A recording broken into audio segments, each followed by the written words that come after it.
The following podcast contains alcohol-enhanced conversations about alcohol, as well as the potential for the discussion about topics of dubious, disturbing, possibly offensive, but usually hilarious interest.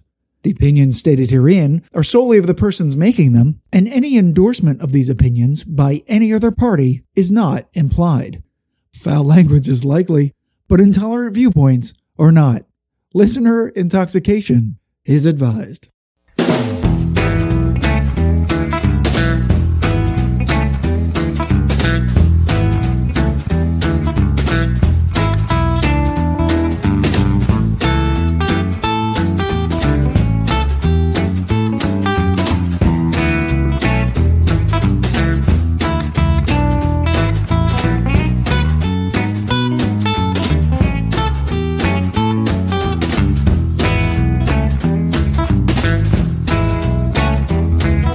Hello and welcome to episode 48 of the Whiskey Tangent Podcast. I'm Scott. I'm Ed. And today we'll be exploring the nexus of two of our most long-standing passions, whiskey, of course, and heavy metal music. Oh, yeah. Yeah. And not only will we be tasting some metal-related whiskey expressions and testing our knowledge of both whiskey and metal in a new Quiskey competition, but we'll also be ranking the top 10 metal bands of the Whiskey Tangent Podcast. And I'm sure everyone everywhere will agree with every single choice. Oh, gosh. Fuck no. No.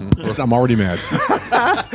And joining us on this potentially explosive metal whiskey combinatorial extravaganza, we have two metalheads in their own right, the Mayor Siobhan. Hey, everybody. And Gabe the Whiskey Sherpa. Hi, this one goes to 11. And now, as he does, Ed's going to tell us which metal band's whiskeys we'll be evaluating tonight, but not until after also telling us about a special announcement regarding the future of the podcast. Yeah, so Scott and I have entered into a relationship with the Neat Glass. Yes. It's a highly engineered, scientifically researched tasting glass of whiskey. Definitely. And this has been 2 years in the process, except the Neat Glass didn't realize it was. We know we've wanted to work with them for over 2 years because we feel it's far superior to the other tasting glasses. And so finally I reached out to the owner and I called up George. Well, I emailed him and he called me. We talked a bit and we realized we had something in common, that we love his glass and that we agreed together to make him the official tasting glass of the Whiskey Tangent Podcast. And on top of that, Scott and I have been granted official titles of brand ambassador for the Neat Glass on the East Coast specifically, because we're trying to tell people how perfect this glass is to taste whiskey. Yes. There's a lot of glasses that are more well known that we have always felt did not do the job. Yeah. We have a lot to talk about with the glass, and when we use it later, we'll get into more detail about it. But I guess you would say they're our first sponsor on the podcast. Yeah.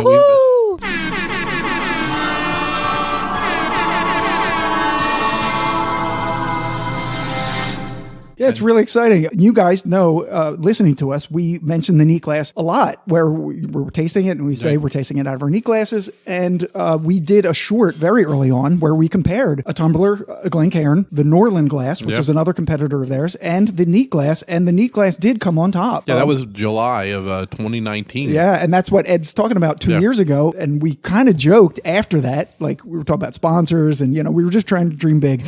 And that was one that we said maybe they would sponsor us. Yeah, because Scott never wanted to really get into bed, as he put it, with the distillery. So we said, well, if we're not gonna reach out to distilleries, what product can we work with that can kind of be mutually beneficial to us and them, and which one do we like? And this was the number one choice. And so just so you know, there's a Neat Spirits Evaluation Academy where you can actually go online. Basically, it's like a free online course in how to use the glass. And then if you want to purchase, you can just email us at whiskeytangent@gmail.com and we'll make that happen for you. Yeah. That's at www.theneatglass.com, and then click on Academy and you can learn all about the science behind this glass and why we love it so much. Yes. That being said, we're also triply excited because we're going to be tasting 3 whiskeys here, representing 2 bands. First of all, our good friends in Slipknot, who we've never met, but I feel like I know them because I really feel like they rejuvenated my love of metal when they came out. I thought they were so unique, and I appreciate our guests being patient because I'm really dominating right now, and I apologize. I love it when you dominate. Noted. Distracted. So I like to watch. Get in your gimp outfit and get in the box. Slipknot. Right. So the focusing everyone back. Like the Neat Glass focuses the aromas exactly to your nose. your nose. So Slipknot, you first look at them and you think they're gimmicky because they wear the mask and all, but then you listen to their music and man, they all can bring it.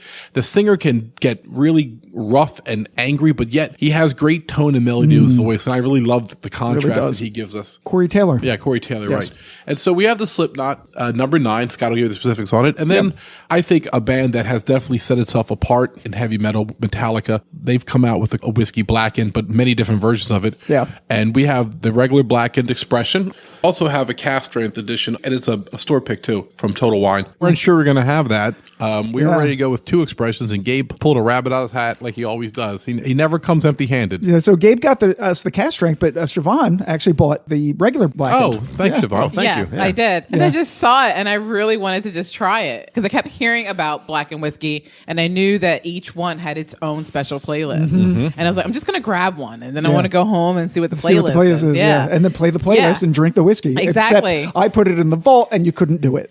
Yeah. But it was okay because, I make sacrifices for the podcast. She See does. what happens? Yep. She does. We get sponsors. Okay? That's what happens. That's right. And you brought up whiskeys with celebrity names attached to them, and obviously you would think that heavy metal or music itself was probably the same thing. But the Blackened has been holding on for a few years, and it's been getting pretty decent ratings from a lot of different sources. It has. You're right, Gabe. You think it's sort of a gimmick, but some of these guys in these heavy metal bands, like the Slipknot that we're going to taste first, actually had a hand in creating the whiskey itself. They're not just fronting their name and putting some money into it. They're going through the process and seeing it through. And then you have some bands who had whiskeys, but they're just no longer available. Like I would have loved to have tried the Anthrax. Yeah. I have a chronological list of like who was first and going through that. Yeah. And recently, about a little over a month ago now, Scott and I were able to try a very, very rare metal expression. Yes. The Few whiskey. Yeah, with Alice in Chains. Yeah, we were able to try that. Yeah. Actually, we're partying with the owner and master distiller of Few. Yeah. As we do. As we do. Where was this at? At the lounge. He flew in from Chicago. He did a tasting up at Benash, and then he came into the lounge, and Andres set it up so we could meet him. And nice. And part of that, they let us have a taste of that rare bottle, and it was delicious. I mean, it's certainly the best thing we drank that day, and that says a lot because people sleep on Few, and we're going to do an episode on Few coming out in February. Yes. Yeah. All right, so we're going to taste the Slipknot number 9 Iowa. I have 3-paragraph description of it and the stats, and we'll taste it.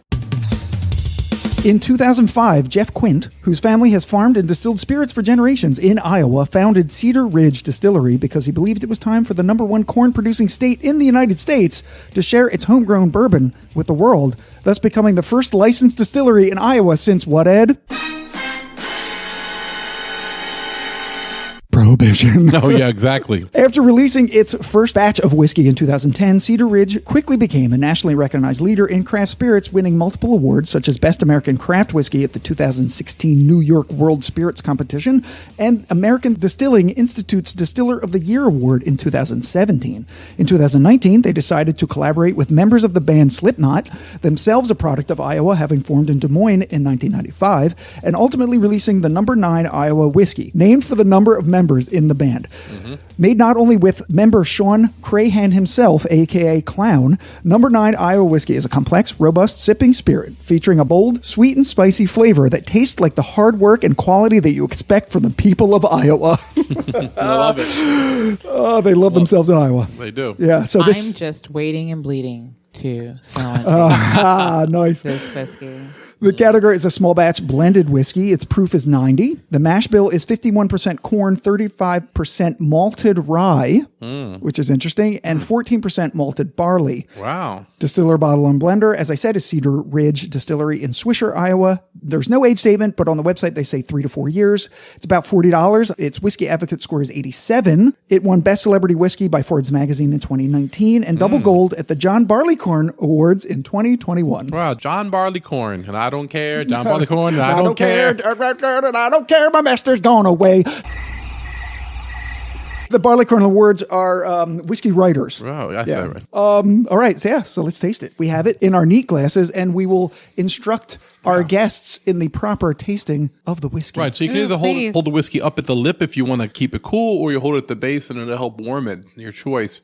Right. You want to put about ounce and a half, hold the glass level and swirl rigorously, promoting evaporation. Yes. Hold the glass level, nose at the center of the sweet spot in the rim, plane, close mouth, sniff through the nose. Don't go past the lip, though. Stay above it. You should just get a little bit of a tease on that.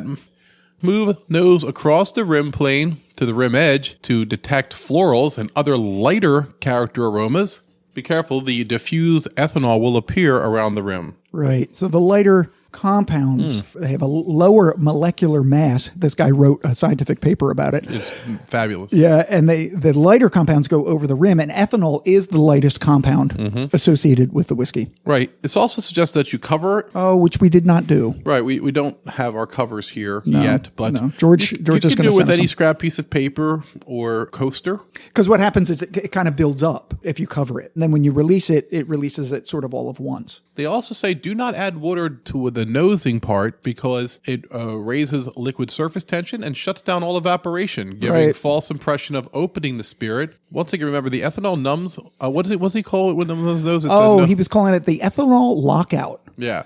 If you do take, 3 deep sniffs of any whiskey, you will create ethanol lockout. Your nose will shut down. Right. And what George said that I thought was interesting is at that point, your brain will start to manufacture what you're smelling from memory, which is why a lot of times you hear people say stuff like, oh, vanilla and corn. Right. Because they know that vanilla and corn are somewhere in there, as opposed to saying something like, burnt vanilla or creme brulee or caramel. Or butterscotch, which is more detailed. And so if you do need to reset, it takes about 4 minutes to get about 85% of your nose back. All right, so what are we smelling now that we've gone through all that? Right. Neat Glass 101. Initially, off the bat, Yeah. I know we've all described these whiskeys, corn, vanilla, caramel. But of course. First thing that popped in my head was a nice sweet carrot cake. Oh, Interesting. very nice. That's definitely specific. Very, yes. Very pleasant. I like a nice carrot cake, but the cream cheese icing has to be perfect. Exactly. So what are you getting, Scott? Honestly, I'm not really getting a lot off of this particular whiskey. I'm not getting ethanol, so that is glad correct. it's not is- just me. Yeah, I'm not. It's kind of muted. It's muted. It's I'm very getting I am muted. getting some floral notes, maybe. Like I'm not getting a lot of the traditional vanilla and stuff. I've got, maybe gingerbread, so which might piggyback on what Dave's got. Yeah, I got a peppery spiciness Getting a little bit to of the nose. a little bit of leathery going on. Okay. Light leather. Yeah. Not And overbearing. it's only 90 proof too, right? It's only 90 proof. Right, Yeah, So let's give it a little taste now. sure. That's different. A Wow. lot of flavor. Yeah, a lot more flavor than on the nose. The pepper definitely came in there Yeah. for me. Yeah, it's spicy, it's peppery. I'm getting a little hint of like a black licorice. Oh wow. Yes. Very subtle, but it's right there. God, the finish is so peppery. The mash bill is really coming through here as being unique. This is a very, very good whiskey. Yeah, this is different than I thought it was going to be. And what in does this cost about? This was $40 on their website. I bought it. Shit. I think all the flavors have a great duality. Nothing is left behind. Oh my god. You're just saying Slipknot songs, or those are your Yes. tasting notes? I love it. I like it though. Yeah, this I tastes really nice. like it. I'm getting a very subtle, maybe apple, a red apple. Cinnamon apple. Oh yeah. The finish is holding on the tongue very nice. Yeah, the finish does have the Kentucky hug. And what does this go for? $40. Man, it's a bargain. I am impressed. I am too. I think this is going to be added to the collection. And you know me, Yeah. I don't just add anything No, to the you don't. collection. She is exclusive. This is a really nice sipping whiskey that I could like. It's not going to blow you Yes. away, but Yeah. it's also has enough flavor that you can enjoy it without worrying about how much you paid for it. Yeah, Right, Well, first yeah. of all, it also is complex enough for 90 proof. Like it's like so you want to be careful. I don't think a lot of water helps this. I put some water on it. I feel like I lost something, but this is much better than I expected. And it goes to what you said earlier, or Gabe, one of you said about how celebrity whiskeys aren't just a gimmick. There's some that are really well constructed, and this is one of them. Yeah, if you didn't know the proofing right off the bat, you wouldn't think it's 90. You would think it's about a 105 or so. Yeah, absolutely. Comes off that hot. And you know what? This may be a sneaky whiskey where, hey, Yes. it's only 90 proof. And you're sipping and sipping. And next thing you know, you're playing Uno for 2 years. It's good stuff. Yeah, it's good. So let's see the tasting notes. On the nose, hefty waves of honey, toasted cornbread, and just a touch of smoked paprika. Interesting. Interesting. I can see that. It was really peppery. Yeah. Yeah. On the palate, toffee, apples, chocolate. Yeah, you said apple. Interesting. I haven't tasted chocolate yet. Citrus blossom, cracked black pepper, and caraway. So like a rye, sort of rye bread. I was getting sort a of little thing. chocolate on the finish, but Were I just you? didn't go there yet. Well, here we go. On the finish, continued chocolatey notes, Ed, there you go, with some fragrant florals coming in right at the end. Yeah, This I is got all that. Yeah, you said that. Master of Malt, these tasting notes. Master. Master! Wrong band. I'm getting the floral. I'm not getting the chocolate. No, I'm not really getting the chocolate Well, I either. did. Maybe so. chocolate would be on a globe. I mean, sometimes Let's give Ed applause. I am on water. I do have water on mine and one cube, so that could be what opened up the chocolate. I put a yes. couple of drops of water. I could reasonably taste something that tastes a little bit like milk chocolate in there. very light. But Yeah. like, I think if you hadn't said chocolate and it wasn't in the notes, don't think I would have associated. So this is a win. This is really Yeah, nice. that's a win. Good really band, good surprised. whiskey. Yeah. Yeah, I love this and roses.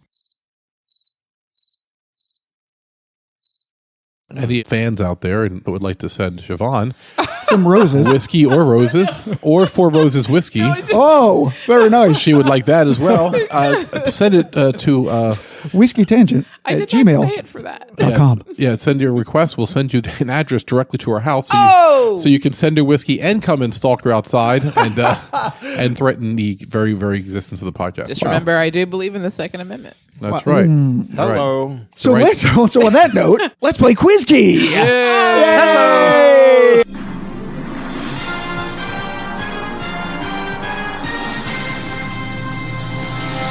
Okay, so this is Quiskey Metal Whiskey Edition. Yeah. Round 1 will be questions about metal. Round 2 will be questions about whiskey. And round 3 will be questions about metal and whiskey. In the first round, a first chime-in correct answer is 100 points. The second chime-in correct answer is 50 points. The third chime-in correct answer is 25. However, if you get it wrong, negative 25. Holy fuckaroni. So, here we go. Metal Whiskey Quiskey, round 1. Question number 1. Although most metal bands are nowhere near the top-selling acts in terms of album sales, they can still move a lot of albums. Which of the following metal bands has sold the most? Is it A, AC/DC, B, Guns N' Roses, C, Metallica, or D, Van Halen? Gabe. Van Halen. Van Halen is incorrect. I'm so sorry. Ed. AC/DC. AC/DC is the correct answer. Fuck you, Ed. AC/DC has 75 million albums. Yeah. Wow. And then the How whole many thing. does Metallica have? Metallica has 63 million. It's just So they're close. It's all close, but longevity, man. Van Halen. Van Halen has 57. Wow. That's And it. Guns N' Roses has the least of those four, 45 million. Question number 2. Surprisingly, which of the following metal bands has never had an album reach number 1 on Billboard's Top 200 album charts? Is it A, Kiss, B, Motley Crue, C, Slipknot, or D, System of a Down? Ed Slipknot. is incorrect. Oh, shit. Siobhan. Kiss. Kiss is the correct answer. Yes. Better get that one right. That's true. She's a huge Kiss fan. When I was researching this, I was so surprised that Kiss had never had a number 1 album. Never had. I could have sworn they did. Yeah, so the Kiss album Sonic Boom was number 2 on October 24th of 2009. Yeah, but that's not even when their heyday was. Exactly. Like you would Yeah. think like Detroit Rock City or whatever. Like whatever their earlier albums were when they were super, like whatever, like Rock and Roll All Night is on. Dude, like Kiss, I mean, their Kiss Alive album. Yeah. Like Double live platinum? albums, yeah, like Right. seriously, double platinum was the greatest hits, Yep. but even so, yeah, Yeah. You'd think that one of those got there. But that I know. Double platinum was the first album I ever bought. Oh, wow. You know what? My first album that I ever bought was Kiss Dressed to Kill. Oh my god! Wow. So I would just want to say Motley Crue had a number 1 album, the Dr. Feelgood, Yeah. in 89. Slipknot and System of a Down both had 3. Yes. Wow. Crazy. Isn't that crazy? Okay, so question number 3. Although a few metal lineups have remained unchanged over the years, many bands have gone through a bit of turnover now and then. Which of the following bands has had the most official members? A, Black Sabbath, B, Guns N' Roses, C, Whitesnake, or D, Iron Maiden? Gabe. Guns N' Roses. Guns N' Roses is incorrect. Ooh. Ooh. Siobhan Iron Maiden. is incorrect. No way. Ed, do you want to hazard a guess? Whitesnake. It's gotta be Whitesnake. Whitesnake is the correct answer. Whitesnake had 39 members total. Black Sabbath had 25, Guns N' Roses 22, and Iron Maiden 19. Wow. David Coverdale was my first crush. Oh. Me too. You know, an obscure album out there, if you like some obscure rock albums, Coverdale Page. Oh, yeah. Oh, I have that on the Jimmy list. Are you Page. kidding me? It came out 30 years ago this week. Did it? Jimmy Yeah. Page and Coverdale came out with a really good fucking album. It really was. It's good stuff. Okay, so question number 4. Metallica has had 16 songs appear on the Billboard Top 100 list, but they've only had one song reach the top 10. Which song was it? A, Enter Sandman from Metallica, the Black Album. B, The Day That Never Comes from Death Magnetic. C, One from Injustice for All. Or D, Until It Sleeps from Load. Enter Sandman. That is incorrect. That's unbelievable. Siobhan, One. that is also incorrect. What? This is a rigged game. I should be at the top. The top. Where are you getting these What are- questions from, Scott? What's the other two left? Gabe, the other two are The Day That Never Comes from Death Magnetic It cannot be correct. or Until It Sleeps from Load. I got to go with Day It Never Comes. Incorrect. And Gabe gets negative 25. Gabe's in the negative. Holy shit. No, Until It Sleeps is a good song, but I just don't understand how Enter Sandman was so huge. Yeah, it was. That was what I was going like with, a too. year. Yes, I will tell you their peak. So Until It Sleeps did make it to number 10. Are you serious? Yep. Enter Sandman and The Day That Never Comes both reached 31, and one only reached 35. Except my buzzer. All right, clear the buzzers. Question number 5. The term heavy metal was used to describe a new style of drum pounding, bass thundering, guitar-centered music for the first time in what medium? A, a song lyric. B, an album title. C, a music review. Or D, a music documentary. Siobhan. Music review. Music review is the correct answer. Yes, bitch. And it's a bit of a trick because the first mention of heavy metal, Steppenwolf. Steppenwolf, yeah, right. Yes. Born to be Wild. Yeah, Born to be Wild. Yes. Wow. But the first time that somebody referred to the genre of heavy metal music was in a music review. I forget whether I read a whole article about it. It was intensely interesting. I think it was in the Cream magazine. Oh, wow. But I don't know exactly the review, the Okay. band that they were reviewing. But yeah, so that's an interesting tidbit there. So at the end of round 1, we have Siobhan with 150 points, Ed with 75, and Gabe with negative 25.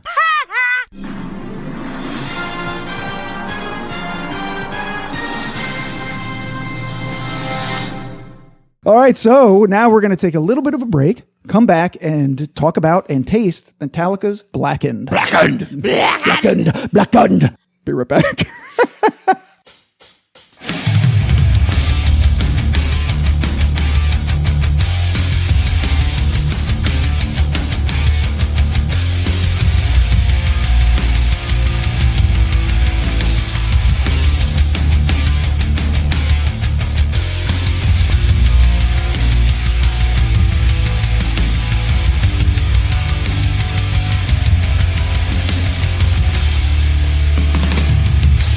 Hey, everybody. Now we're ready for Metallica. Believe it or not, we just rocked the shit out of some Blackened. Rap we did. Yeah, man, it was great, man. We put Blackened on while we were cleaning the We glasses. really did. We're probably going to get an email tomorrow, but that's okay. It was totally worth it, and it was before 10 o'clock. All caps in red bold font. Scott's got to replace 4 windows, but it's all Attention, good. Jackie's Crossing. No Blackened after 10 o'clock, please. Oh, But shit. anywho, Yes. we can't wait to try the Blackened. And Yeah. you know what? To lead us off, I'm going to give it to Scott. All right. Thank you so much, Siobhan. So, yes, this is Metallica's Blackened. I have 3 paragraphs of story. Blackened began as a collaborative effort between Metallica and master distiller and blender Dave Pickrell, a West Point graduate. Did you know that? Yep. And whiskey savant who had previously worked with Maker's Mark, Whistle Pig, the revival of George Washington's Mount Vernon Distillery, Garrison Brothers in Texas, and many, many. Wow, Garrison Brothers. I think Others. that's one I don't think I knew. Yeah. Sadly, Dave passed away in late 2018, shortly after the launch of Blackened, with Rob Dietrich taking over in 2019 as the guardian of Dave's legacy. It's possibly torn touring with Metallica might have hastened his death. We're not sure about that. Maybe. But he went out the way any of us would want to go. Yes, touring with Metallica. If he had banged the way we did, his brain probably just went I loose. talked to some people that were with him the last year who worked with him when we were working with Hill Rock. Yeah. The Hill Rock guy was like, every time we tried to contact him, he was pretty much at a show or somewhere with Metallica. Wow. Yeah, he really was. So we He was spent a the last cool year of his guy. life really But enjoying that's pretty himself. awesome. Yes. You know, for him to be there, that really says that he probably enjoyed their music. And that the band was really involved with the production of the whiskey itself. Absolutely. Blackened whiskey is a marriage of the finest bourbons and ryes chosen by Dave Pickerel, who was renowned for his whiskey finishes, an aspect that he called flavoring for adults. And for Blackened, Dave chose black brandy casks, which, after the whiskey is added, are then jolted to life by the unmistakable, earth-shattering music of Metallica by using a proprietary sonic enhancement process first developed by New York State's Hudson Whiskey Distillery to reduce aging times. Blackened is pummeled by low-hertz sound waves, which agitates the whiskey deeper into the wood of the barrel where it picks up additional flavor characteristics. Released in periodic batches of about 5,000 bottles each, Blackened is more than just a whiskey. It's a testament to the creative process, to the hard work and determination required to make something from nothing, and a monument to the ones who charge into the fray and come out the other side stronger together. The category is a blended finished whiskey. The proof is 90, just like the number 9 Iowa whiskey. Interesting. The mash bill is undisclosed, but it's a mix of primarily bourbons, but also some rye. There's no age statement, but they say that it's an average of 8 years. Oh, okay. Finished in the black. Really? Yeah, finished in black brandy cask with sonic enhancement for 2 to 10 weeks. So it is sourced, but the source distillers, according to the Whiskey Jug, our friend who we've never met, the bourbon is likely from MGP, and the rye is likely from Alberta Distillers, which we all now know from our Whistle Pig 10 short, are mind-blowingly owned by Beam Suntory. So part of the whiskey in this is likely from Beam Suntory. Right. The price... So it could be Jim Beam Black. Jim Beam Blackened. Right. The price is $35 to $40. The Whiskey Advocate score for this is a 91. Yeah. And the other was a 90, right? Yeah, which is pretty good. So here, Siobhan, here's what you wanted to talk about. The songs that were sonically blasted were Anesthesia, Pulling Teeth from Kill 'Em All, For Whom the Bell Tolls from Ride the Lightning, And Justice for All from And Justice for All, Don't Tread on Me from Metallica Black, The God That Failed, also from the Metallica Black album, Sabracadabra from Garage Incorporated, which is originally a Black Sabbath song, a cover of that, Moth into Flame from Hardwired to Self-Destruct, and Now That We're Dead, also from Hardwired to Self-Destruct. And if I'm not mistaken, were these Danny Trujillo picks? I don't know. This was batch 111. So what I did was exactly what you did. I went and I looked at batch 111, and I'm pretty sure when I went to the website that it told me that the songs were picked specifically by Danny Trujillo. Oh, so, cool. Yeah. Very cool. All right. So finally, we will be able to nose and taste it. All right. So Siobhan and I had been covering ours the whole time. And Gabe. Gabe did too. Yeah, I'm a copycat. I saw you doing it. Scott did too, just like Scott. So, okay. And I did too. Whatever. All right. So once again, give it a little swirl. Level. Okay. I'm going to watch you because I think I'm doing it wrong. Nose at center of the sweet spot, which right in the rim place right here, above the rim. They're not in it. George recommends keeping your mouth closed and sniffing through your nose. Because the opening of the mouth will dissipate the alcohol burn, but it will also dissipate the flavors. I'm getting my favorite flower. Rose. A rose. Yeah, okay. I got some of that, sure. Yeah, there's a lot of floral notes on there. Absolutely. I'm catching some honey. Yes, Yeah, I'm definitely getting honey notes. I'm getting some sweet fruit. I'm getting a little bit of a cinnamon in the oven, biscuit baking type. Maybe a raisin? Sweet fruit. So but I couldn't place it. That makes sense. Yeah. I know you guys think I'm weird, but sometimes I smell in years. Oh, in years. Right. I smell 1986. You have a little synesthesia going on. Follow up on that. What about it that 86 is in that glass? I just smell and feel mid-80s to me as a child. So at the time I would have been 7, which means I probably would have early discovery of Metallica. Interesting. So this puts me back to my 97.5 WSOU Seton Hall radio that I used to listen to as a child, much to my parents' disappointment. It puts me at high school graduation, so I thank you for that. I mean, that was a fun time for me. Yeah. I asked you that because certain smells will trigger a specific time in your life. And it will. Memory is very much triggered by smells. And that's exactly where I discovered metal. I discovered metal from Seton Hall Pirate Radio. And that's why sometimes I smell in years. That's all. Are we tasting? Yeah, so now let's use the glass and yeah. Honey, definitely honey in Yes. the smelling. I will say Yeah. that when you're Yeah. using neat glass, you're going to get a more pure smell. You're not going to have the burn in the alcohol. So you have to really start to figure out what you're actually smelling. It is a different smelling experience. I'm going to go out on a limb and say this has been my best purchase all year. I love this. Oh, yeah. Okay. Now, I know you talk about alcohol for it on the nose. Is this something that mutes it? Yes. Well, it dissipates it more than mutes. Because I haven't really had a Right. blast of alcohol on the nose. that was the point. So Now- far. And that's exactly what's supposed to happen. I'm definitely getting more flavor. It lets more of the actual components come out as opposed to just have to fight through the ethanol to constantly smell stuff. What do you Yeah. guys think you're tasting on the palate? Yeah, listen. I'm getting sweet honey right off the bat. Okay. Along with the nose. That's exactly what I was going to say. I was going to say honey. There's like a clove almost, but it's very, very subtle. Hear me out. A nut, but I'm thinking more of a cashew. Okay. Yeah. Okay. The creaminess. Yeah. Yeah, I got that. Sure. It's definitely not almond or peanut. Right, because the almond It's would be subtle. more, yeah. It's not, I'm going to not say it's pistachio or hazelnut. It's something like that, though. It might be Brazil nut that no one likes. Right, The big nobody giant likes one the Brazil one. that comes in the mixed nuts and you have to like that, fight. that kind of tastes like dirt to me. Well, cashew has more of a creaminess I about it when you love chew it up. It does. It's buttery. I love Yeah. Brazilian nuts. But not I as just feel like buttery it's too as much work. I don't want a nut that big. I feel like that nut's like I'm taking on like I feel like everybody's ignoring me. No, we're not. I love Brazilian nuts. Oh. But Ed doesn't like nuts that big. I'm not ignoring you. I'm saying it seems like too much work for me. Don't be lazy. It's Ed doesn't delicious. like big. Ed doesn't like big nuts. No, he wants peanuts. I don't mind big nuts. Because usually with big nuts, there's a big... TMI. Anyway, let's get back to the tasting. Don't be shy, Let's get guy. back to whiskey, guys. Oh, wait, we go off the rails again? Is that something we do? Well, No, I think this should be a two-parter episode. it might have to be. especially when we drop in the hour-long live Metallica concert in the middle I between know. the two Metallica whiskeys. Right, just us jamming out the Metallica all night. All right, so let's do the tasting notes. So here we go. Then on the nose, we got plum, golden raisins. All right, we had that. Wow. Okay. Brown sugar, oak, vanilla, baking spices, and a tad biscuity. Yeah, okay. I smelled Somebody it. I said- got a little bit on the nosing. On the palate, brown sugar, molasses, plum, golden raisins again, Yep. oak, vanilla, baking spice, and biscuits. A little bit of baking spices I did very much get. Finish, medium long with flavors of cognac, corn whiskey, and butterscotch. Yeah. Yeah. Totally get the corn That's- whiskey. Yeah. I think that's what Yeah, on the smooths finish. it Yeah. out. Yeah. I like that. Yeah, I like the cognac flavor because that, Yes. to me, is what I think I mean by it's complex but also subtle. There's not a lot of in-your-face flavors here, but it all blends together very nicely.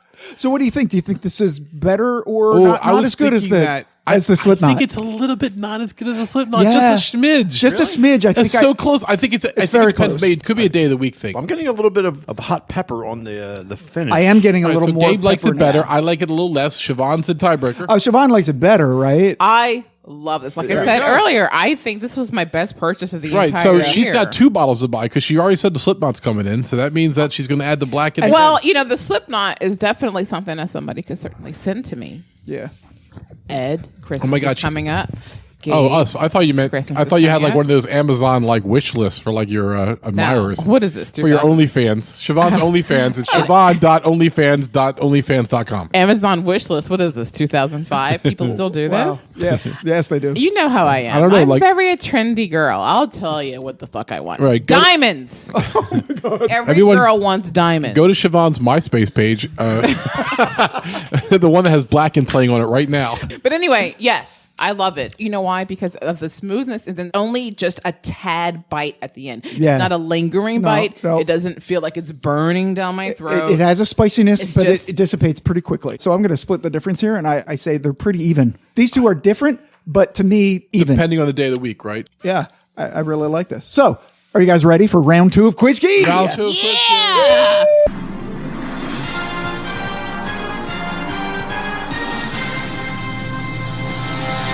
So, this is round 2. These are questions about whiskey in general. 200 points for a first chime in answer, 100 for the second chime in answer, 50 for the third chime in answer, negative 50 if you get the third chime in answer. What if you don't chime in at all? If you don't chime in at all, nothing. All right, cool. It's cool. Question 1 in round 2.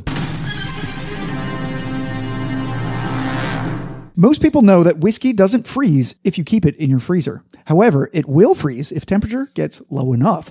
If your whiskey is 80 proof, how cold does it have to get before your whiskey freezes? A, 31 degrees Fahrenheit, B, 16 degrees Fahrenheit, C, negative 16 degrees Fahrenheit, or D, negative 31 degrees Fahrenheit. Ed. Negative 16.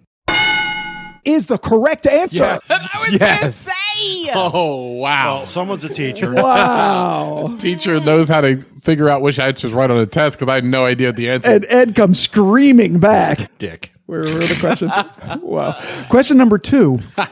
In 2019, a single bottle of Macallan 1926 60-year-old Scotch sold for $1.9 million. Oh, my God. Setting the record for the most money ever paid for whiskey. I'm the stupidest person in the world. At auction. But in October 2021, that record was broken when a full cask of Macallan Scotch went for $2.33 million. During what year was this record-breaking cask initially filled? Is it A, 1931, B, 1951, C, 1971, or D, 1991? Ed. 1951. 1951 is the incorrect answer. Siobhan. 1931. That is also incorrect. Scott, you should just be giving me the answers because we're cool and we're neighbors. Right, I don't appreciate this. I get it. I get it. really I can't don't. cheat. I Scott, can't. just tell her she won. You won, Siobhan. Thank you. Gabe, do you want to hazard a guess on the last two? Last two were what? 71 and 91. I'll go with 71. 71 is incorrect. Damn. And Gabe sinks deeper into the neg. That was worth me not getting it now.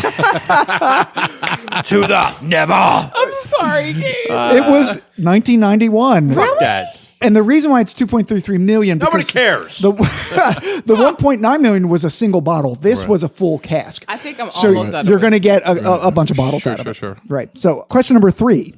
It is estimated that there are 20 million casks of whiskey aging in Scotland. How many more times is that than the number of people actually living there? Is it A, 3 times, B, 4 times, C, 5 times, or D, 10 times? Ed. 5. 5 is incorrect. Siobhan. 10. 10 is incorrect. Gabe. B. B, 4 times? That is correct. Oh, you know what? Well, Gabe is still negative. I know. Gabe, good for you. Yeah. Gabe's Don't like touch me. Wow. Gabe's like a special child. He's like, good job. It's getting. Oh my God. Siobhan just stole Gabe's whiskey. Don't touch my whiskey. All right. Question number 4. One shot of 86 proof whiskey has the same number of calories as a medium banana. How many calories is that? Is it A, 85 calories, B, 95, C, 105, or D, 115? Ed. 85. 85 is incorrect. Gabe. 105. 105 is the correct. Sir. So Gabe is actually now in the black. Blackened. Oh. Question number 5. The morning after the sinking of the Titanic in Yeah. April of 1912, Charles Joffin was rescued after having spent more than 3 hours in the frigid waters of the North Atlantic. According to him, he didn't feel the cold because of the amount of whiskey that he drank before the ship went down. What was Charles's occupation on the Titanic? Was it A, chief bartender, B, chief baker, C, chief engineer, or D, chief officer? Siobhan. A, chief bartender? Yes. That is incorrect. Ed? He was the baker. That is correct! I knew that. So, in this round, Ed had 300. Siobhan didn't have anything, unfortunately. I hate all of you. Had 100. So, at the end of round 2, Ed is winning with 375. Siobhan is still second with 150. And Gabe 25? is at 75. Oh, shit.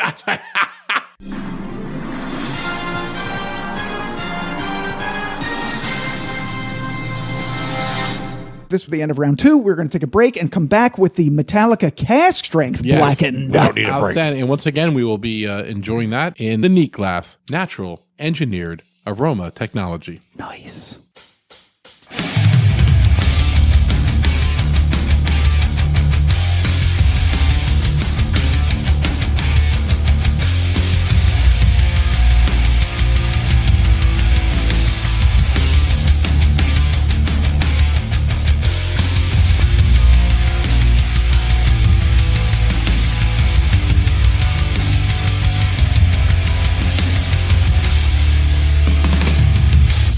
All right, so we're back with our last whiskey of the night. Woo! Yay!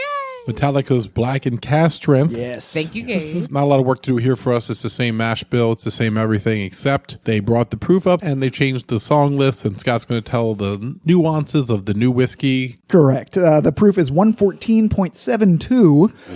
And it was a little bit more expensive. Gabe, you bought this 60-ish? Yeah, it was 59. 59. There you go. Yes. This is batch 121, as I mentioned earlier, bottled exclusively for Total Wine liquor stores across the country. The songs in it are Of Wolf and Man from Metallica. Oh, I Wow. love So that good. song. That's a B-side. Black Album. Yeah. Carpe Diem Baby. Oh, that's another B-side. Yeah, from Reloaded. I told you these are a little weird. Off air, we talked about how weird these were. No Juice Newton. I Disappear. Sorry, Juice Newton. That's another one of my favorites. That's the Mission Impossible song. Yes, that's the Mission Impossible song. I Disappear. Human from S&M. The Ecstasy of Gold from S&M, which is originally a song from Ride the Lightning. Yeah. Sweet Amber from Saint Anger. Their worst album. Yes. Just a Bullet Away from Beyond Magnetic was a digital album that they released on EP for 4 songs in 2011, which And I've it's never heard of. Somehow still better than the Saint Anger. Yes. And Dream No More from Hardwired to Self-Destruct. That's a very weird place. Very weird. So let's give it a sniff. So this was, the first one was about 90 proof, and this is about 112? 114. 114. Almost 115. Yeah, it's a big Wow. difference. There's a difference between them in the smell for sure.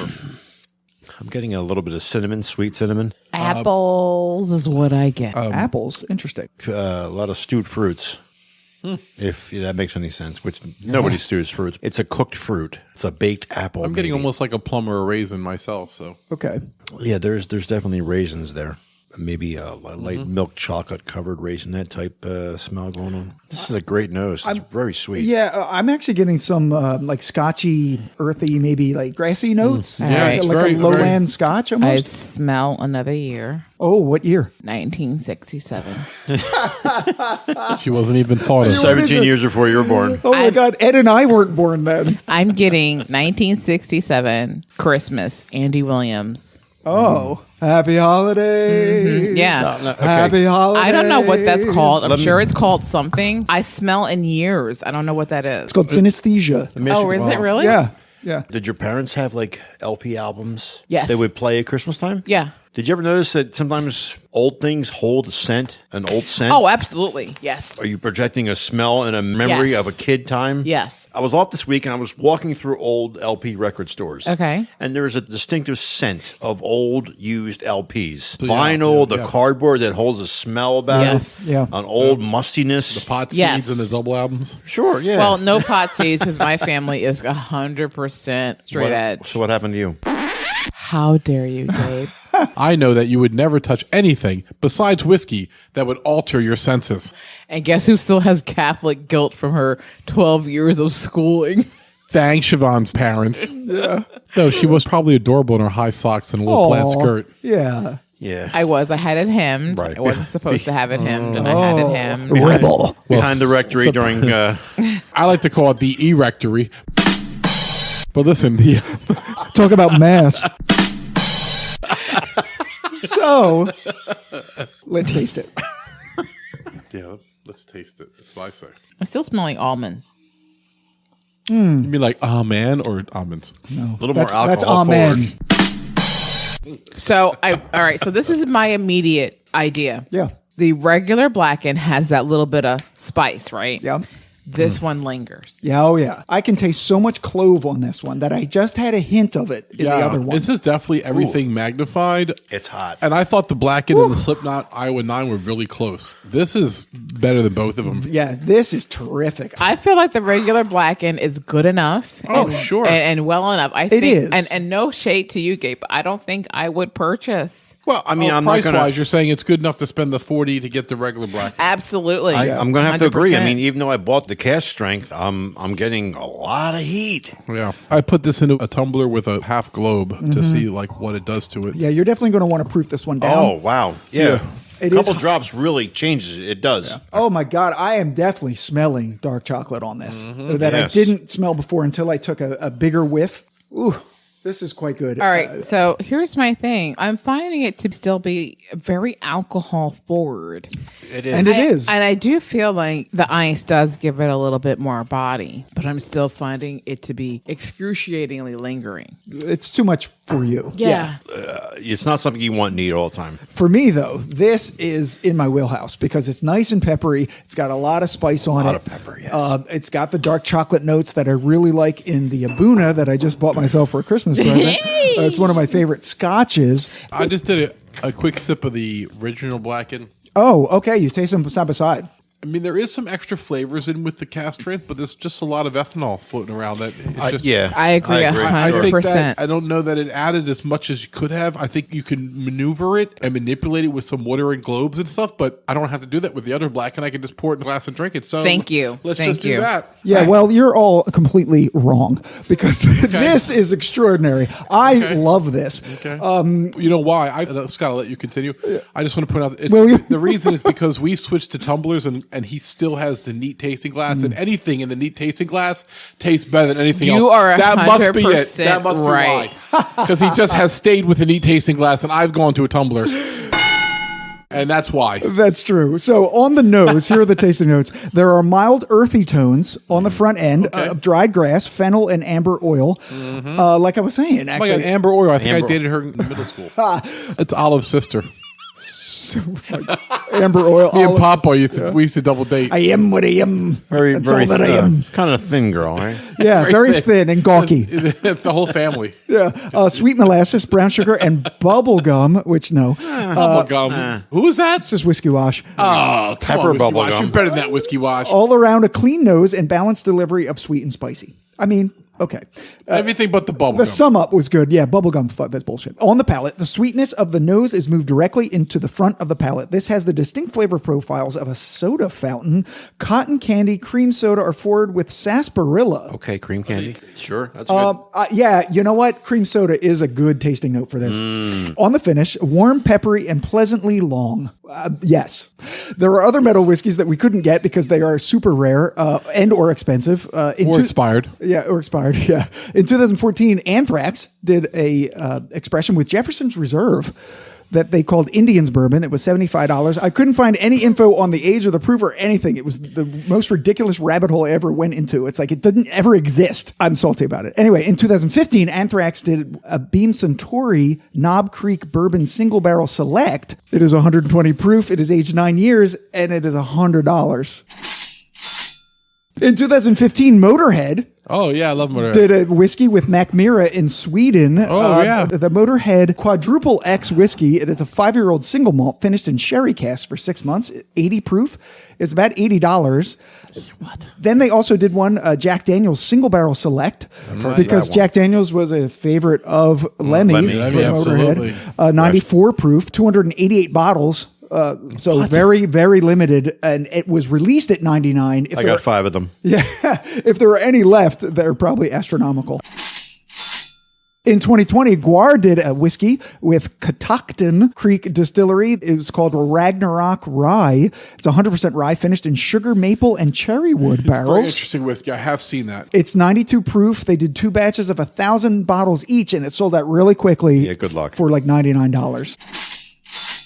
In 2020 and 2021, Anthrax, again, they were really big into this. They did 3 expressions with Hill Rock. They did the Evil Twin 1 and the... I bet this is 2. Evil's 1, 2? Evil Twin 2 is coming out. It hasn't come out yet. Yeah. Single barrel, double cask, 100% rye, 120.1 proof. They only did 238 bottles. It's $160. Remember, Hill Rock starts at 90 when they get up in the morning. I know, so right. anything after that is going to be money. Exactly. They did an Anthrax XL. Oh, that's for me then. Tell me about that. Well, XL meaning 40. Meaning extra loud. meaning 40 in Roman numerals because it was their 40th anniversary release. Single barrel bourbon finished in 20-year-old sherry casks. It's 115 proof. They did 400 bottles of that for $115.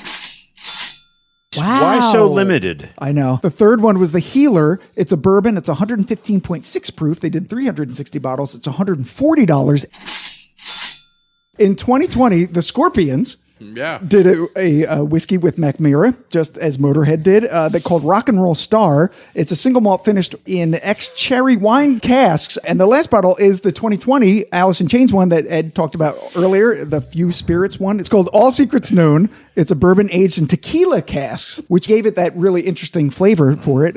6 months. It's 101 proof, $75. And hopefully we will have that episode with him in February. In February, hopefully, yes. So, who's ready for round 3 of Quiskey? Lord knows I am.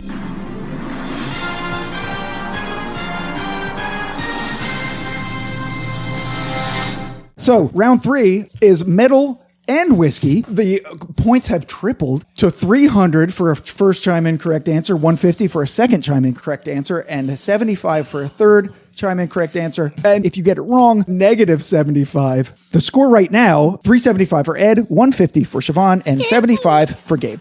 Question number 1.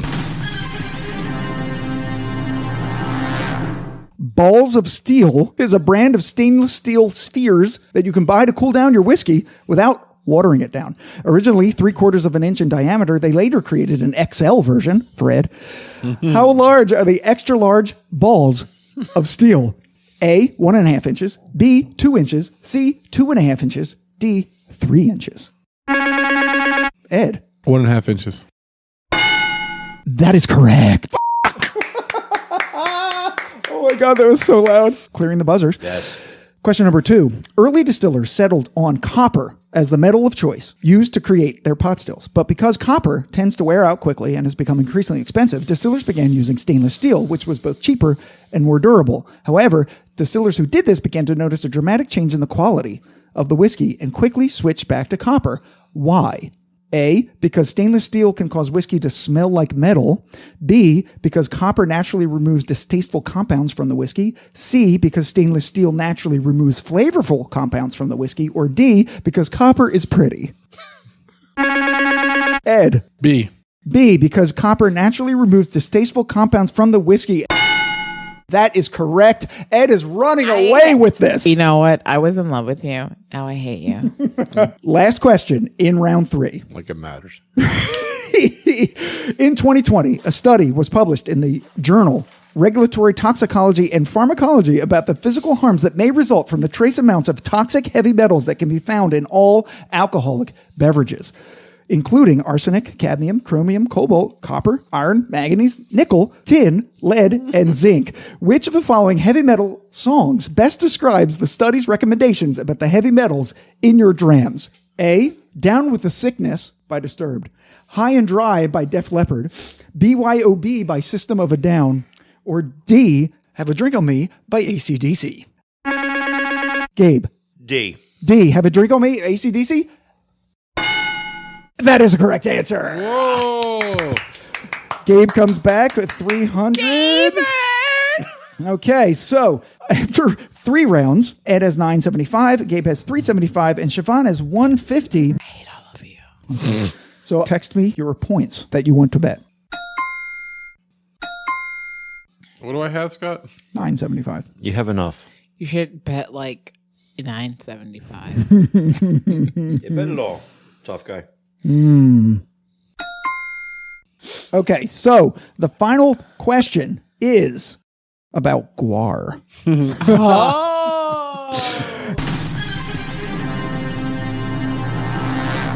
In 2014, the metal band Guar, who recently put out their own whiskey brand, as discussed, opened a bar in Richmond, Virginia called Guar Bar. Wow. With a varied meat lovers and vegan-friendly menu, filled with punny names like Demoned Eggs, Fried Guardichoke, Hail Satan, Barbecue Beans, and Marrow Sucker Sauce. Which of the following is not an item that you can find on their menu?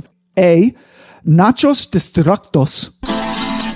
B, the vegan We Don't Kill Everything burger. C, Guarsadillas.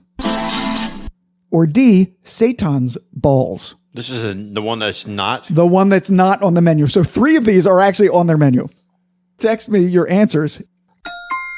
I have Siobhan's answer. I have Gabe's answer. Only waiting on Ed. And Ed has chimed in. Siobhan has the fewest points, so we'll do Siobhan first. Siobhan says Satan's balls. That is incorrect. I hate every single one of you. Siobhan. I'm just drunk. I know, but you also bet 0 points, so it doesn't matter.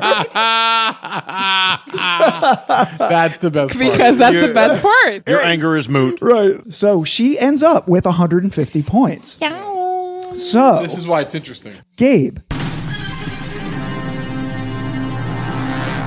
said D, Satan's balls, which we already know is incorrect. Gabe loses 375 points because he bet them all. Gabe ends up with 0. So it's all down to Ed. Ed has bet all of his points. What? Ed is going balls in. I love it. You're crazy. Ed guessed A, Nachos Destructos. Okay. And A is...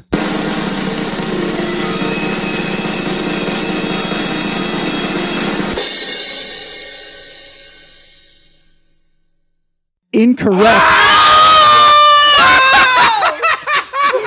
Siobhan is the winner.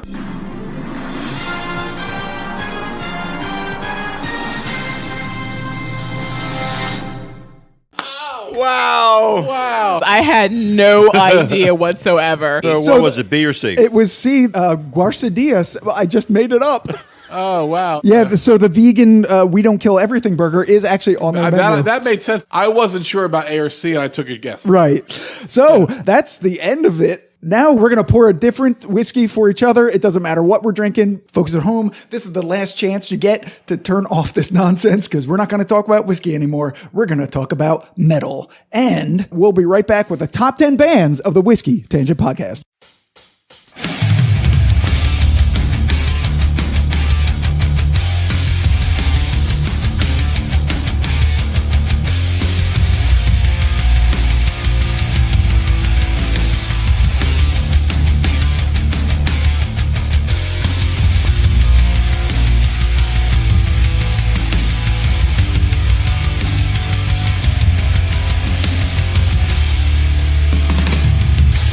And we're back, and we're going to discuss our top 10 heavy metal bands. Metal bands! Metal. So Scott will say what Not we be did. easy. Yeah, so here's what I did. I said to these guys, send me your top 10 metal bands. Tough. I made a top 10 metal band list of my own. And what I did was I gave them a number from 1 to 10 reversed. So 10 for the number 1, 9 for number 2, all the way down to 10, which I only got 1 point. I did that for all for us, for the bands that we chose, and then sorted the list by the total, and that is our top 10 Right. bands. Got it. And a few parameters. Stuff like, some hard rock bands are not metal. So we had to determine for Gabe that Led Zeppelin is not a heavy metal band, though a few of their songs could feel like metal. Yes. They are a classic rock band. And They are. And so is Deep Purple, and so is Rainbow, and many groups like that. So But- Siobhan's top 10 was fine. Her 11th band was the Carpenters, which is not metal. I recently saw a YouTube video for the Carpenters, and Karen Carpenter was actually playing the drums. Yeah, she does play drums. She was an incredible drummer. And it took one comment about her weight Yeah. for her to go into a deep depression. It's really a shame. Interestingly, we all picked 10 bands. Right. We all had 7 of our bands make the list. Oh, wow. So we shouldn't be too salty. No. Pretty good. So there was 40 bands that we gave to you, and of those, you got 10. I did. Actually, though, I got 11 because there was a tie at number 10. All right, there we go. Yeah. I like That's it. apropos. I like how fair we are. Yeah, I so love this. I can't wait to hear it. number 10, tie, Kiss and Queensryche. Oh, wow. So one of Siobhan's favorite bands and one of my favorite bands ended up tying because we both chose them higher in our list, number 3 each. So they both got 8 points, and 8 was the 10th position. Okay. My favorite Kiss song is Great Expectations. Oh. Because it's not a typical Kiss song. Kiss was something I discovered in high school. I was bullied terribly in high school, my first freshman year. And the music of Kiss gave me the self-confidence to realize that I was someone who gave value to society. And probably because I was a very huge horror fan. The image of seeing Gene Simmons spit blood spoke to me. And I just was ecstatic because it's the building of the self-confidence of who they were and who you are as a person. Well, I will say that they did an amazing job because I can't imagine now, today, anyone bullying you. Right. Seriously. But yeah, they spoke to me for a very long time. It's good. It's nice that you can use music to elevate yourself past immaturity of that age and find a strength behind that. Yeah. Okay, so the second band in that tie was Queensryche, and of course this was mine. Queensryche came to me in 1988 with their album Operation Mindcrime, which, God, is probably the most underrated heavy metal album of all time, a concept album, and it is just fantastic. It was tough for me to leave them off because I got into them way late in life from Scott. Scott showed me to them just probably within the last 10 years. Yeah. And I was like, wow, like the talent when this came out was so elite. If there was a top 20, they definitely would have been for me. They're so good. Yeah, I can't talk enough about Jeff Tate's voice. He is probably the top 2 or 3 rock and roll singers of all time. Number 9, Alice Cooper. This is a Siobhan pick. So when it comes to Alice Cooper, I'm not talking about the individual man. I'm talking about the entire band. And I'm talking about the one song that intrigued me was the Ballad of Dwight Fry. And I never heard something so intriguing because it comes from the mind of a mental patient, someone who is clinically insane. And from that point on, I became an Alice Cooper fan, and not just Alice Cooper, Welcome to My Nightmare, or Poison Alice Cooper. School's Out, right. I became an old school Alice Cooper fan. Like his original albums, not only did you have the Ballad of Dwight Fry, but you also have Sunrise, and you also have Caught in a Dream. Caught in a Dream is a good song, yeah. Yes. It's like a story. And if it tells a story and if it has a soul to it, and it does. And that's what I loved about Alice Cooper. People don't realize how long he's been around. Correct. I mean, when you look at the Canyon documentary about Hollywood, about, the Turtles and the Papas and the Crosby, Nash and the Eagles and the Monkees and everyone who lived out there. Well, Frank Zappa lived out there. And Alice Cooper went to see him and tried out for him in the 60s, in 68. Yeah. And he said, all right, well, listen, come back with your band and we'll try out at 7. And so at 7 o'clock in the morning, Alice Cooper and his band set up in the basement and started to warm up. Frank Zappa comes down in the bathrobe and a coffee. He expected them to there at 7 o'clock at night. He's like, what's doing in my house at 7 o'clock in the morning? And so Alice Cooper and the band in 1968, they jammed to their early stuff, the stuff Siobhan's talking about. And so he signs Alice Cooper. So Alice Cooper lives in his house for a while with his band. And then Alice Cooper and Frank Zappa are living with Buffalo Springfield and the Turtles, and Mamas and the Papas and the Eagles. That's so cool. And Joni Mitchell. Compound. Strange days, man. Yeah, so it's that's how long Cooper's been doing it. So I wouldn't have put him in the top 10, but I fully get where she's coming from. Yeah, when I was researching about these bands, Alice Cooper came up a lot. Maybe not top 10, but he was definitely in the top 20 of a lot of people's lists. Number 8, Guns N' Roses.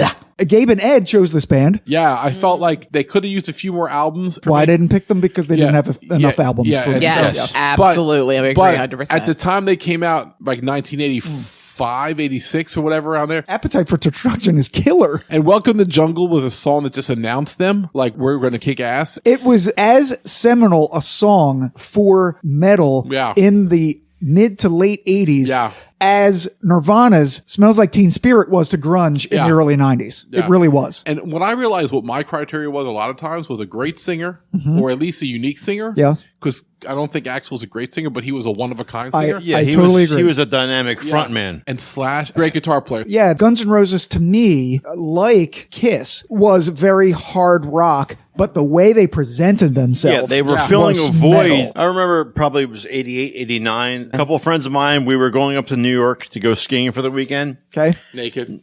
As you do. Later As on. you do with just boots, guys. Sure. We had the cassette of Appetite for Destruction. Right. Yeah. And I don't think we put any other cassette on during the car ride up. Nah, man, you could run It that was a shit. 5 and 6 hour That's car an ride. album you can run soup to nuts. Every we- song is good. Right. We must have played it 7, 8, 9 times entirely through. You've been talking with Mr. Brownstone. That's like the 5th best song on the album. Leave you alone. Number 7, Anthrax. Pisses me off. I did not want Anthrax on the top 10. How dare you? I'll tell you why. Because they're more punk to me than metal. No, they're not that's traditional metal. absolutely- I don't like them. something I wrong with don't you. like them. And they're fun. I got nothing against Anthrax. They have good whiskey. Yeah, no. Clearly have something They're wrong more with punk than Anthrax. metal. They're more punk They're than metal. not punk. Anthrax is 100% metal. The guitar is metal. The lyrics are metal. The vocals aren't. The vocals are. He hasn't held a note in his life. I see what Ed is saying. The music is metal. Absolutely. Correct. But the way that the original Anthrax singer sings those songs is very punk in the style that he sings those I don't agree songs. with that assessment. I can see what he means, but I don't agree with him that they should not be on this list because it Did was. you put it in your top 10? I did. I'm the only one that didn't pick Anthrax, so I'm out. Yes. So then I'm out. Yeah, me, Gabe, and Siobhan That's it. all picked Anthrax. When you were moving out of your house, Yeah. you had lent me a couple of Anthrax CDs. I was never into them. Yeah.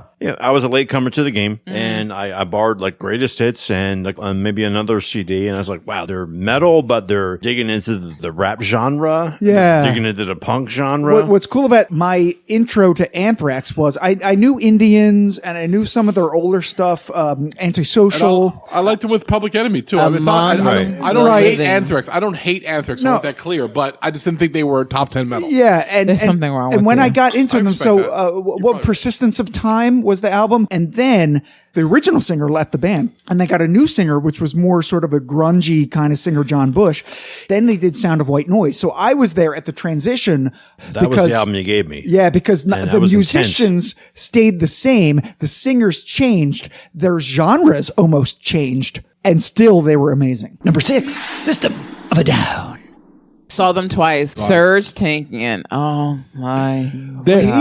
Now talk about voices. His voice exudes passion. They incorporate their own ethnic music into the interludes, and then they come back at you with traditional metal. they're But they let fucking you, amazing. they never let you forget that they're not you, and they never have sold out from their culture. Do you guys have a favorite song by them? I mean, there's so many for me, but I'm gonna go Chop Suey because that's like the Chop first Suey. one I fell in love with. I like System of a Down. I just don't know enough of their stuff. Would I be wrong to say that maybe they're a genre all of their own? I mean, they're too hard not to be metal. There's too much screaming and too much mosh pits. I've been at their concerts. System of a Down really reminds me of Alice Cooper in a fashion that not only wow. does he Interesting. have a really voice of range, but he tells a story in everything that he sings about. Yeah. A favorite System of a Down song? I would probably say Toxicity. Oh, that's an awesome God. song. I mean, I might pick that for my number 1. I would also nominate Aerials Yeah, and BYOB. Yeah. and BYOB. Like, they just have so many great songs. Their lyrics are simplistic but evocative. Yeah. Why do they always send the poor? Yes. There's nothing dramatic about that, but it encapsulates 60 years of Simplistic. socioeconomical I- racism Yeah. and prejudice. Exactly. I don't mean that there's not any thought behind Right, it, I but get- it's so fraught with meaning. Yes. Number 5, Van Halen. First of all, he invented metal guitar in a lot of ways, and David Lee Roth was an underrated frontman. He was an egomaniac. But he was an egomaniac. But my God, I saw him on the solo career with Stevie Vai, and he was great. Yeah. Like his Skyscraper album was amazing. I can't say he was underrated. Maybe as a singer. Like, not as a Yeah. frontman, he wasn't underrated, but Yeah, as a singer, he Yeah, might Yeah, have he been. didn't have the chops, but he had the image. Michael Anthony was the high note above him that helped carry the song to another level. Yeah, they had a good backup singers, Right. Michael Anthony Yeah. and Michael Eddie Anthony- Van Halen. right. Absolutely. Michael Yeah, was well- underrated. Plus, I mean, Eddie Van Halen. I mean, there's been nobody like him before or since him. Right. Right. He set the genre. Right, people copied As him, it but he is. was the innovator. He was the first one. Eddie Van Halen was that guy in 1978 where everyone was like, what the hell is he doing? And so when you hear, Vivian Campbell in the Dio album, that's because he heard Van Halen 5 years earlier. Yeah. Randy Rhoads did some Randy Rhoads without listening to Eddie Van Halen and building on what Eddie did. Oh, sure. Abe, was that on your list too? Agreed. VH was number 6 on mine. What did you think about it? All right, so Van Halen was my number one. Wow. Yeah, It was her number one. It was Awesome my for number you. one. And my discovery of Van Halen was the OU812 album. And I will say it was the vocal range of Sammy Hagar. Yeah.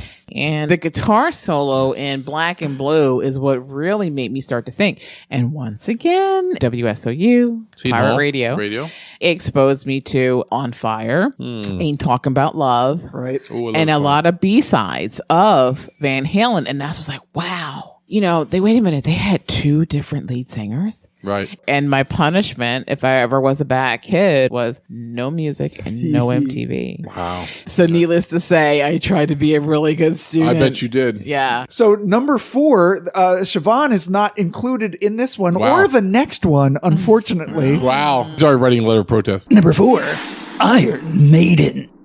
I was 15 and Iron Maiden came out, and it hit the criteria of what I consider a traditional metal band is, which is 2 guitarists and a kick-ass lead singer. Yeah. Which is why Judas Priest should be on my top 10, but they're not, just because for some reason I didn't connect with them as much as Iron Maiden. But the difference is Breaking the Law and Painkiller doesn't touch Trooper, Where Eagles Dare, Aces High. Sure. The complexity of the lyrics and the power behind Steve Harris's band, which was Iron Maiden, and Bruce Dickinson's vocals, was just more depth than Judas Priest for me. So when I look at what Iron Maiden did when I was 15, I mean, what the Lords of Chaos story is, I recorded Peace of Mind in the studio, but my parents wouldn't let me tour with them, and then I left Iron Maiden after that. So that was my first big thing, was after my solo albums of Phenom and Prodigy was being recruited by Iron Maiden to record. Right. Lords of Chaos is our fictional band. Fictional Gabe Gabe's the bassist. I'm Gabe's the guitar. bassist, I'm the singer. And rhythm guitar. And rhythm guitar, and John is the drummer. Right. So just, you know. John has not been on the podcast yet. That's how important Peace of Mind is, that I wrote that into my own bio, that one of the 2 guitar players was me. So Gabe, why did you pick Iron Maiden? They have really in-depth songs. They really played into the strength of the MTV, and they used that to their advantage in the mid-'80s. Okay. And Bruce Dickinson has just an amazing set of chops. He can belt out and howl right up there with Jeff Tate. Yeah, he's right there. And they have the great songs. They have like Run to the Hills, The Yeah. Trooper, Yeah. Clairvoyance. Genghis Khan. Aces High, man. I mean, it's just Aces there's High. so many Great great songs there. I mean, no matter what mood you're in, you just crank that up as loud as it can go. I mean, we saw them, 2 years ago? They were fucking amazing. Yeah. Like, they hadn't lost anything, and they're in their 70s. I know, the big 20-foot Eddie. They dropped a Spitfire on us for Aces High. Yeah, so my story about Iron Maiden is when I was in I don't know, 7th or 8th grade, like a girl in my class, she was a metal chick at such a young age. And, Right. and I remember her name. Her name was Marie. And I also remember her last name, but I won't say it. Maybe she's listening, but I will always remember her because she loved Iron Maiden. Yeah. And I was Yep. like, I don't really like metal music. And she was like, it's metal music and it's really hard, but look at these lyrics. And she showed me the Rime of the Ancient Mariner. Yeah. Which I knew was also a poem Right. by Samuel Coleridge. And I read the lyrics of the song. And, oh, wow, this band is kind of different than the normal. They're almost like Right. Led Zeppelin in a way, like the way they went to the Vikings and the Knights. Yeah, and I put you know, that in the back of my mind, and then I really didn't get into Iron Maiden until later in my life. But then when Right. I did, I hearkened back to that moment when she showed me that, and I was like, wow, it all sort of comes together, Yeah. and I Yeah. really like Iron Maiden now. What about you, Gabe? yeah, I agree with everything. Number 3, Tool. This was my number 1 band. For Ed, it was 6, and for Gabe, it was 2. And not only is this my top metal band, this is my top band ever. Right. Wow. Of all bands, of all genres. That doesn't surprise me at Yeah. all. So how do you really feel? I love Tool. So from the opening strains of the first song that I ever heard from them, which was Sober on MTV, that guitar riff to the end riff of The Pot, which was on their 10,000 Days album, just the gamut Wow. that has run between those albums and those songs and the progression that they made as a band, and the 4 of them being just master musicians, they remind me of a really dark, progressive heavy metal version of Led Zeppelin. or King Crimson, which Scott and I have seen live as well, and who That's was a very who was a heavy influence on Tool. Oh no, I can definitely see that. I know that I was the reason why Gabe and Ed picked Tool on their list because I introduced the band to them Many years ago, and I'm interested in like what your guys' favorite songs are. Well, I mean, Tool, I saw the Sober video on MTV the same as you. I was a Fringe fan, and then when you loved them so much, I revisited them. Right. I would say Eulogy is my favorite song. Okay. Yes. But Pot is right there. Yes. And 46 and 2. Yes. So that's my 3. Oh, and Lateralis. If I could only listen to 4 songs from Tool the rest of my life, I would survive on those 4. Those are my exact 4. Yeah. I love it. Well, I got to agree. I mean, 46 and 2 is very complex. It's very deep. Eulogy is one I would go back to time and again. Wings for Marie. Oh, the 10,000 Days where he sings about his mother dying. Yeah. Is really what that song's about. Something about it is deep and it's resonating and it burrows into your soul and it holds on to you. I know. I saw them perform it live in Atlantic City and it was fantastic. One of the things that I'm very surprised about is that none of you mentioned our Anima. The album? The album or the song? The song. Oh, yeah. It's a song about California sinking into the ocean. It's a great song. You know what else is good? Right in 2. Oh, yeah. That's a good song. That's a really intense song as well. We have to move on to the next. All right, what's next? We really do. So, okay. The top 2 we all had on our lists. Number 2, Black Sabbath. We interrupt this program for a special news bulletin. Here's Scott with the details. That's actually me. Hi. So, a quick editor's note here. Ed got a little salty about Ozzy Osbourne not making the top 10 list. Black Sabbath was number 2. He, of course, assumed who number 1 was, and there wasn't enough room for Ozzy Osbourne on the list. And, things got heated. The arguing went on for about 20 minutes. We're not proud of the way we acted. However, calmer heads did eventually prevail, and it was his suggestion that we just play a bit of his rant with some soothing elevator music underneath of it for about 30 seconds. So that's what we're going to do.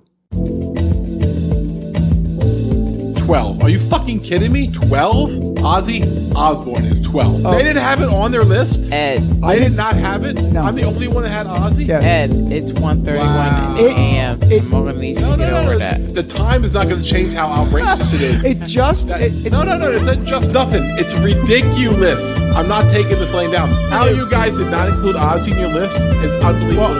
What about Perry Mason? What about No More Tears? Ed, what about... We're talking about Ozzy Osbourne when we should be talking about Black Sabbath, who was number 2, which we all picked. Well, you knew this was going to happen. I don't know why you're acting surprised.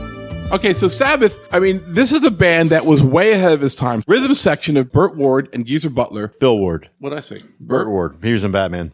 That's right. He was a ward. The ward of Batman. Right, Bruce Wayne. That's right.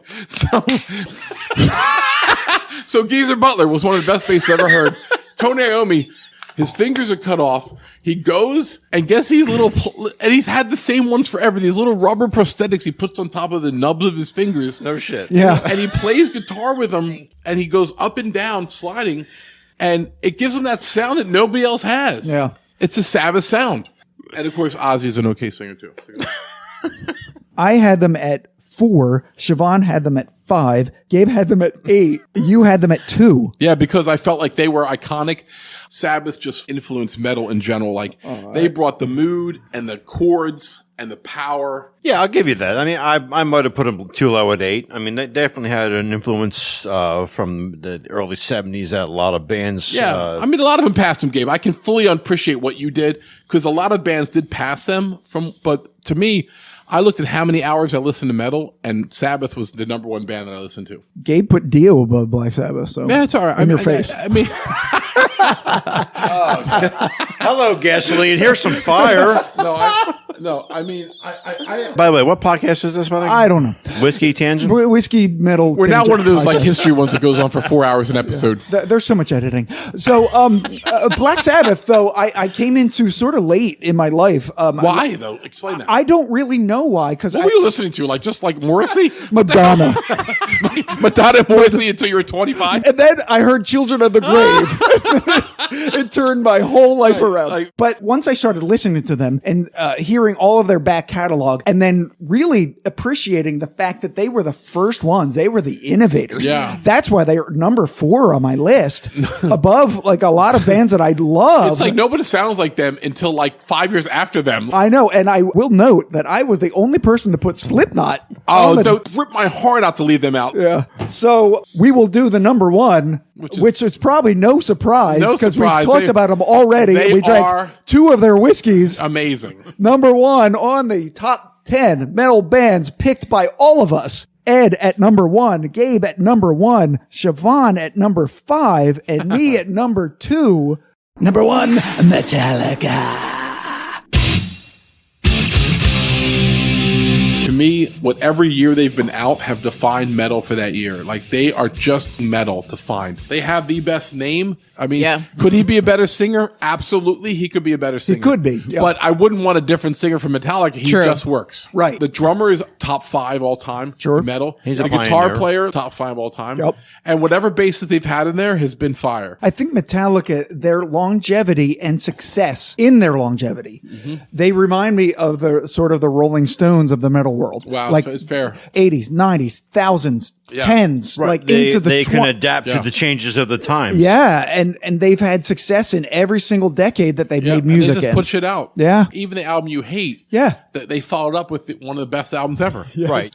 I think Metallica for me was one of those bands that I officially understood that emotion can be expressed through music. Yeah. Wow. In the sense of frustration, in the sense of displeased with this idea that you have to respect your parents, with the idea of not caring for our veterans. I mean, they had so many messages and so much of their music. You're saying it's okay to question authority and not just go with the norm. Absolutely. And what you think is acceptable because something is a higher power than you. And absolutely. And the thing about Metallica was, in the very beginnings of the 90s and late 80s, you know, their popularity was something that people were not used to. Right, they lost to Jethro Tull the Grammys the first time, right? Yeah. Correct. And Big you know, controversy. and I think for a long time that was a big crack for them, and I understand why. When I saw them in concert, they had banners there saying "fuck Jethro Tull." So to me, that metal that they exuded was a release of frustration, no matter what it was that you were going through. Yep. You could feel it, and that was your expression. But when it came to And Justice for All, it was like they became that polished band. And for each song, you could definitely identify into one situation or another. Specifically so that when I received the tape from Columbia House, my mother took it from me. The 10 for a penny. 7 of Ed's were Ozzy Osbourne. And yeah, right. Right. I got 7 of the same album. And so then what I did was I went back to school the next day, and I had a friend of mine just dub it for me. Yeah. And this is Catholic school, 1980s. In your face, Mom. And Justice for All was my first exposure. And ever since then, I've been a fan. Yeah, so I don't want to ask anybody about their particular Metallica song favorite, but your favorite album. And for you, it's And Justice for All. Yeah. Gabe, how about for you? I got to say that, yeah, And Justice for All, that's the one that brought me to the game. Okay. Sure. Put me into the mindset of like, well, I got to go back and check out their back catalog and Correct. get into them. Yeah. Sure. Yeah. That's exactly what I did. Yeah. Ed, your favorite Metallica album? It's tough. I mean, there's 3 or 4 albums that are popping in my head right now. God damn it. I mean, Justice for All is so good. I mean, I'd probably go with there. Like Justice I said for earlier All. tonight. Really? Wow. If you remember, I said earlier tonight, I thought that was their musical zenith at that point. Yes, you did. I mean, there's a rawness to Master of Puppets with Battery and That's title a close tracks. second. It has to be. Absolutely. So I have to go Justice for All 1 and Master of Puppets 2nd. So once again, the 3 of you are wrong. And Death Magnetic is my favorite. Yes. And you're probably right. Metallica but I album. haven't listened to it He's enough. not. Don't entice him. No, it's my favorite. It's Scott's favorite. That's what I'm saying. It's like a Scott Number 1 Metallica album of Right. all time Scott that Adams. you will also listen to and love. I won't. I did, and I did. So, God, this has been a marathon. It is 2 in the morning. We hope you enjoyed part 5 of the heavy metal episode. Ed, take us out. So we had Blackened and we had Blackened Cast Strength, Yep. which were both good. Yeah. Scott liked the higher proof, so he would get the cask strength. But the rest of us said, you know what? The $45 90 proof was good enough, and that's where we would live. And the Slipknot and the Blackened 90 proof, they're both really good. Yeah. So, I mean, Siobhan is probably ordering both this week, and I got to tell you, I can't blame her because they're both delicious. This is the longest episode we've ever done. I feel bad for Scott right now. He's got a lot of work to do. It's okay. Scott loves it. I feel like I should pull my wallet out and like tip him or something. Give him $40. Pull your tip out and tip him. Wow. Just the tip, though. I can't handle all of Gabe. Hello. Hey, Gabe. Yeah, we're almost 4 hours. Yeah. I got some work to do. We broke a new ground here. Yeah. So I really appreciate you all for checking in tonight. Yes. I mean, this was an epic episode for us. We've been trying to do it for a year. It's our top 10 heavy metal, and we kind of agree on most of them, which is interesting because even the 3 we don't agree on, we have to argue about because we're just children. So for the Whiskey Tangent Podcast, I'm Ed. I'm Scott. I'm Siobhan. I'm Gabe. And once again, if you want to taste whiskey the right way, get an Eat Glass, the official tasting glass of the Whiskey Tangent Podcast. Woohoo! Woohoo! Thanks, everyone.